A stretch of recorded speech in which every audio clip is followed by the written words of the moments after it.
ලෝකයේ බලවත්ම single cylinder එන්ජිම තියෙන යකා කවුද කියලා ඔයා දන්නවද? අද අපි කතා කරන්නේ අලුත්ම ඩුකාටි බයික් එකටත් රිදෙන්නම ගහපු සුපර්මෝටෝ ලෝකයේ සදාකාලික රජා ගැන. ආයුබෝවන් වාහන මාස්ටර් ක්ලාස් සීරීස් එකට ඔයාලව සාදරයෙන් පිළිගන්නවා. පාරේ යන ඕනෑම කෙනෙක්ගේ ඇස් අනිවාර්යෙන්ම යන කොල්ලන්ගේ ලේ රත් කරන සුපර්මෝටෝ බයික් එකක් තමයි අද අපි ගෙනාවේ. ඒ තමයි අලුත්ම තාක්ෂණයෙන් සන්නද්ධ වෙලා පාරට බැහැපු 2026 KTM 690 SMCR. මේක නිකම්ම බයික් එකක් නෙමෙයි, පාරේ දාන්න පුළුවන් උපරිම සෙල්ලම් දාන්න හදපු ඇඩ්‍රනලින් යන්ත්‍රයක්. අද අපි මේ මාස්ටර් ක්ලාස් එකෙන් සුපර්මෝටෝ පිස්සන්ගේ ලේ රත් වෙන මේ යක්ෂයාගේ ඇතුළාන්තය ගැන 100%ක් නිවැරදි එක්ස්පර්ට් ලෙවල් තාක්ෂණික විග්‍රහයක් කරමු. අපි කෙලින්ම යමු මේ යක්ෂයාගේ හදවතට. මේකේ තියෙන්නේ ලෝක ප්‍රකට LC4 එන්ජිමේ නවතම සංස්කරණය. ඒ කියන්නේ 692.7cc liquid cooled SOHC single cylinder එන්ජිමක්. මේක තමයි ලෝකයේ නිෂ්පාදනය වෙන බලවත්ම තනි සිලින්ඩර් එන්ජිම.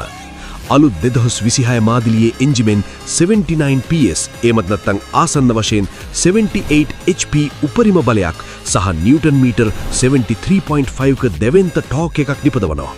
ට්වින් ස්පාක් තාක්ෂණය සහ කේහින් රයිඩ් බයි වයර් පද්ධතිය නිසා ත්‍රොටල් එක අල්ලන සැනින් මේකෙන් ලැබෙන බලය අතිශයින්ම දරුණුයි. මෙතනදී මාස්ටර් ක්ලාස් විග්‍රහයකට අනිවාර්යෙන්ම එකතු වෙන්න ඕන රහසක් තියෙනවා. සාමාන්‍යයෙන් මේ වගේ ලොකු තනි සිලින්ඩරයක් කියන්නේ පුදුමාකාර විදිහට දෙදරන එන්ජිමක්. හැබැයි පරණ LC4 එන්ජින්ස් වල තිබුණු ඒ දැඩි ভাইබ්‍රේෂන් කැරක්ටර් එක මේ අලුත් ජෙනරේෂන් එකේදී ඩුවල් කවුන්ටර් බැලන්සර් ෂාෆ්ට්ස් තාක්ෂණය නිසා ගොඩක් දුරට කන්ට්‍රෝල් කරලා තිනවා. ඒ නිසා මේ තරම් දැවැන්ත බලයක් තිබුණත් රයිඩර්ගේ අත් දෙකට එන කම්පනය අවම කරලා ඉතාමත් සුමට පව එකක් රෝදෙට ලබා දෙනවා. මේ බයික් එකේ බර සහ බැලන්ස් එක පාලනය කරන්නේ ඉතාමත් සුවිශේෂී ක්‍රමයකට. මේකේ තියෙන්නේ සැහැල්ලු ක්‍රෝම් මොලි ස්ටීල් ට්‍රෙලිස් ෆ්‍රේම් එකක්. හැබැයි විශේෂම දේ තමයි මේකේ ඉන්ධන ටැංකිය තියෙන්නේ ඉස්සරහ නෙමෙයි, බයික් එකේ පිටුපස්ස. මේක self supporting plastic sub frame ටැංකියක්.